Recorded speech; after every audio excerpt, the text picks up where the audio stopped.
Israel আমেরিকাকে বৃদ্ধাঙ্গুলি দেখিয়ে ম্যাক্রনের সাহসী ঘোষণা।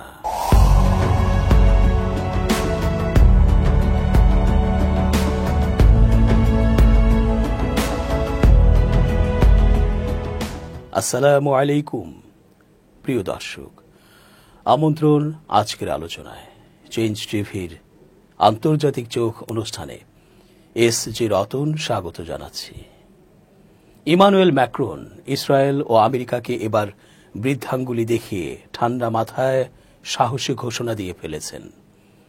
পশ্চিমাদের মধ্যে এই একটি দেশের প্রধান তিনি কিছুদিন আগেও বারবার বলেছিলেন, গাজা ইস্যুতে ইসরায়েল আমেরিকা মিলে যা করছে তা জঘন্যতা এবং এর শেষ হওয়া জরুরি। সাম্প্রতিক টাটকা খবর, তিনি ফিলিস্তিনবাসীর পক্ষে জনমত তৈরি করেছেন এবং আন্তর্জাতিক যে কোনো আলোচনায় তিনি গাজার পক্ষে আর ইসরায়েলি আগ্রাসনের বিরুদ্ধে অবস্থান নিচ্ছেন। দৃপ্ত কণ্ঠে ঘোষণা দিয়েছেন তার দেশ আনুষ্ঠানিকভাবে আগামী সেপ্টেম্বর মাসে ফিলিস্তিন রাষ্ট্রকে স্বীকৃতি দেবে। এর ফলে ফ্রান্স হবে প্রথম G7 দেশ যারা ফিলিস্তিনকে রাষ্ট্র হিসেবে স্বীকৃতি দিচ্ছে। এক্স প্ল্যাটফর্মে দেয়া এক পোস্টে ম্যাক্রন জানান, এই আনুষ্ঠানিক ঘোষণা জাতিসংঘের সাধারণ পরিষদের অধিবেশনে নিউ ইয়র্কে দেয়া হবে। তিনি লিখেছেন, আজকের জরুরি প্রয়োজন হল গাজার যুদ্ধ বন্ধ করা এবং বেসামরিক জনগণকে উদ্ধার করা। আমাদের এখনই একটি যুদ্ধবিরতি, সব জিম্মির মুক্তি এবং গাজাবাসীর জন্য ব্যাপক মানবিক সহায়তা নিশ্চিত করা দরকার। ফিলিস্তিনি কর্মকর্তারা ম্যাক্রনের এই সিদ্ধান্তকে স্বাগত জানিয়েছেন। অন্যদিকে ইসরায়েলের প্রধানমন্ত্রী বেনিয়ামিন নেতানিয়াহু এই পদক্ষেপকে সন্ত্রাসের পুরস্কার বলে মন্তব্য করেছেন। G7 হল বিশ্বের 7টি প্রধান শিল্পোন্নত দেশের একটি গোষ্ঠী, যার মধ্যে রয়েছে ফ্রান্স, যুক্তরাষ্ট্র, যুক্তরাজ্য, ইতালি, জার্মানি, কানাডা এবং জাপান। ম্যাক্রন তার পোস্টে আরও লেখেন, মধ্যপ্রাচ্যে একটি ন্যায়সঙ্গত এবং স্থায়ী শান্তির প্রতি ফ্রান্সের ঐতিহাসিক প্রতিশ্রুতির প্রতি অনুগত থেকে আমি সিদ্ধান্ত নিয়েছি যে ফ্রান্স ফিলিস্তিন রাষ্ট্রকে স্বীকৃতি দেবে। ফ্রান্স এই ঘোষণার সঙ্গে ফিলিস্তিনি প্রেসিডেন্ট মাহমুদ আব্বাসকে একটি চিঠিও পাঠান, যেখানে এই স্বীকৃতির সিদ্ধান্ত স্পষ্টভাবে উল্লেখ করা হয়েছে। গাজায় ইসরায়েলি হামলা অব্যাহত রাখায় একজোট না হলেও নেতানিয়াহুর সমালোচনা বিবেকবান মানুষেরা করছেনই। থামাতে বলছেন যুদ্ধ, কিন্তু তারপরও গাজাকে শান্তিতে রাখা হচ্ছে না। প্রতিদিনই সেখানে নির্মমতা চলছেই। গাজা উপত্যকায় ইসরায়েলি হামলা এবং ক্ষুধার সংকটে মৃত্যু বাড়ছেই। গাজার স্বাস্থ্য মন্ত্রণালয় গেল বৃহস্পতিবার জানিয়েছে, অক্টোবর 2023 সালে ইসরায়েল গাজায় যুদ্ধ শুরু করার পর থেকে অন্তত 115 জন ফিলিস্তিনি ক্ষুধায় মারা গেছেন। এসব মৃত্যুর বেশিরভাগই সাম্প্রতিক সপ্তাহগুলোতে ঘটেছে এবং এর মধ্যে অনেক শিশুও রয়েছে। আল জাজিরাকে হাসপাতাল সূত্র জানিয়েছে, বৃহস্পতিবার সারাদিন ইসরায়েলি হামলায় অন্তত 62 জন নিহত হয়েছেন, যাদের মধ্যে 19 জন মানবিক সহায়তা নিতে গিয়ে নিহত হয়েছেন। এছাড়া ক্ষুধার কারণে আরও 2 জনের মৃত্যু হয়েছে। এক মর্মান্তিক দৃশ্যে দেখা গেছে একজন বাস্তুচ্যুত ফিলিস্তিনি মা সামাহ মাতার তার অপুষ্টিতে ভোগা সেরিব্রাল পালসিতে আক্রান্ত ছেলে আমিরকে কোলে নিয়ে বসে আছেন। পাশে মেঝেতে পড়ে আছে তার আরেক ছেলে ইউসুফ, সেও অপুষ্টি ও সেরিব্রাল পালসিতে আক্রান্ত। ইসরায়েল মার্চ মাসে গাজায় পূর্ণ অবরোধ আরোপ করে এবং মে মাসের শেষ দিক থেকে অল্প পরিমাণে ত্রাণ প্রবেশ করতে দিয়েছে। এতে করে সেখানে চরম মানবিক সংকট তৈরি হয়েছে এবং জাতিসংঘ সহ বিভিন্ন সংস্থা গণ অনাহারের আশঙ্কা প্রকাশ করেছে। জাতিসংঘ বৃহস্পতিবার জানিয়েছে, গাজা উপত্যকার সীমান্ত এলাকায় ঠিক কতগুলো ত্রাণবাহী ট্রাক আটকে রয়েছে তা তারা জানে না, কারণ ইসরায়েল এখনও তাদের সেখানে প্রবেশের অনুমতি দেয়নি। এদিকে গাজার 20 লাখেরও বেশি ফিলিস্তিনির দুরবস্থা নিয়ে আন্তর্জাতিক মহলে উদ্বেগ বাড়ছে। সেখানে ব্যাপক দুর্ভিক্ষ ছড়িয়ে পড়ছে বলে শতাধিক ত্রাণ ও অধিকার সংগঠন সতর্ক করেছে। ইসরায়েলি সেনাবাহিনী অবশ্য বুধবার দাবি করেছিল তারা গাজায় মানবিক সহায়তা পাঠানো বন্ধ করেনি, বরং গাজার পাশে তাদের নিয়ন্ত্রিত এলাকায় 950টি ত্রাণবাহী ট্রাক অপেক্ষা করছে, যেগুলো আন্তর্জাতিক সংস্থাগুলো নিয়ে গিয়ে বিতরণ করতে পারবে। তবে জাতিসংঘের মানবিক ত্রাণ সংস্থা OCH এর মুখপাত্র জেন্স লারকে বলেছেন, আমরা বহুবার অনুরোধ করেও এখনও সীমান্ত পার হওয়ার জায়গাগুলোতে উপস্থিত থাকার অনুমতি পাইনি। ওইসব জায়গা সামরিক এলাকা হিসেবে বিবেচিত হয়।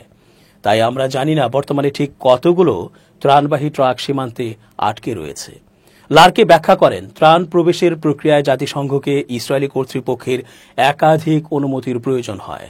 প্রথমত, ইসরায়েল থেকে গাজায় ত্রাণ পাঠানোর অনুমতি, এরপর সেই ত্রাণ সংগ্রহ করতে গাজার ভেতর থেকে ট্রাক পাঠানোর জন্য দ্বিতীয় অনুমতি।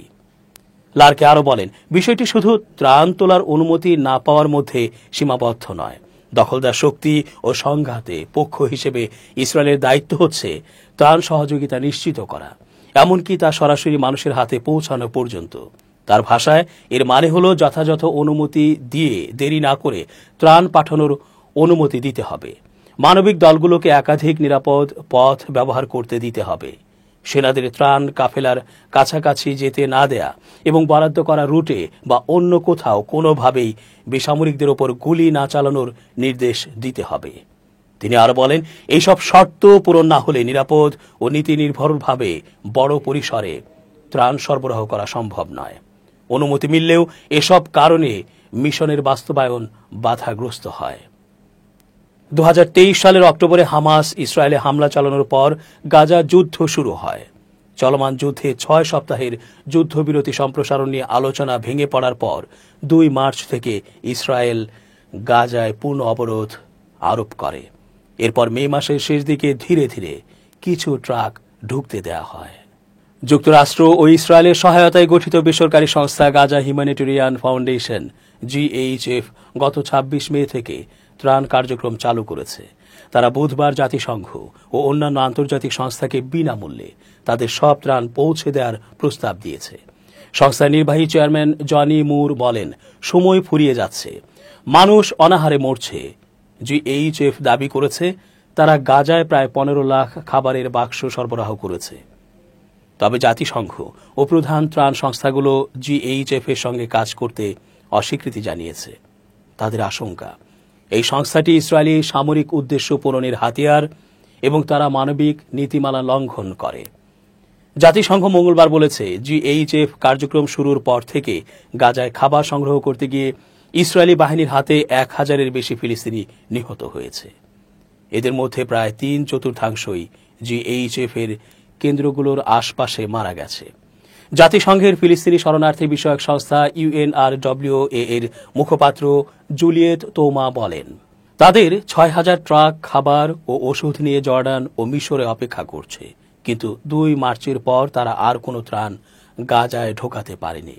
তিনি আরও জানান, GHF এর মাত্র 4টি বিতরণ কেন্দ্র রয়েছে, কিন্তু জাতিসংঘ ও অন্যান্য মানবিক সংস্থার ছিল 400টি।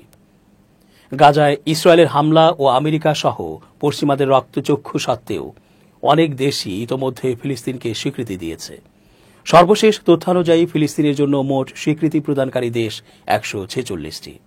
জাতিসংঘের 193টি সদস্য রাষ্ট্রের মধ্যে স্বীকৃতি প্রত্যাহারকারী দেশ 9টি, মূলত মার্কিন যুক্তরাষ্ট্রের চাপে বা নিজস্ব নীতি পরিবর্তনের কারণে।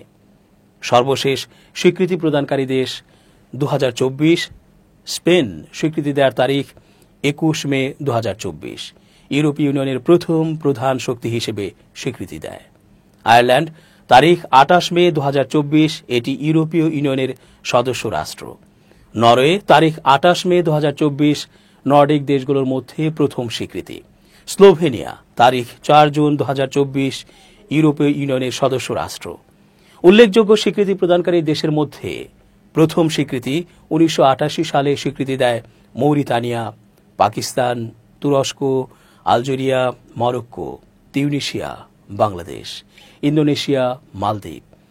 ইউরোপীয় ইউনিয়নের সদস্য রাষ্ট্রসমূহ 2024 পর্যন্ত সময়ে স্বীকৃতি দেয়া দেশগুলো হল Spain, Ireland, Norway, Slovenia, Belgium, Malta, Cyprus, Hungary, Romania, Poland, চেক প্রজাতন্ত্র, Slovakia, Greece, Portugal, Italy, Austria, France, Switzerland, Sweden, Finland, Denmark, Iceland.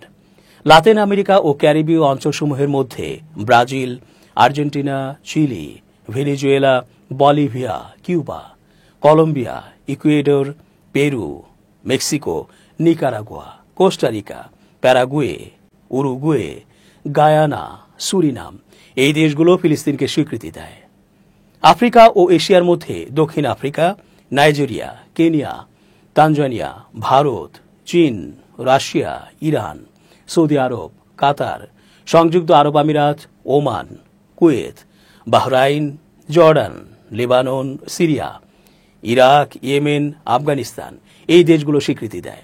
স্বীকৃতি প্রত্যাহার সহ স্বীকৃতি স্থিতাবস্থায় রেখেছে যারা, মার্কিন যুক্তরাষ্ট্রের চাপে বা নিজস্ব নীতি পরিবর্তনের কারণে কিছু দেশ যেমন চেক প্রজাতন্ত্র, হাঙ্গেরি পরবর্তীতে স্বীকৃতি প্রত্যাহার করেছে। জাতিসংঘের পক্ষ থেকে স্থিতাবস্থায় রেখেছে বা পর্যবেক্ষণের মধ্যে রেখেছে ফিলিস্তিনকে। জাতিসংঘ সংস্থাটি পর্যবেক্ষক রাষ্ট্র হিসেবে স্বীকৃতি দিয়ে আসছে 2012 সাল থেকে।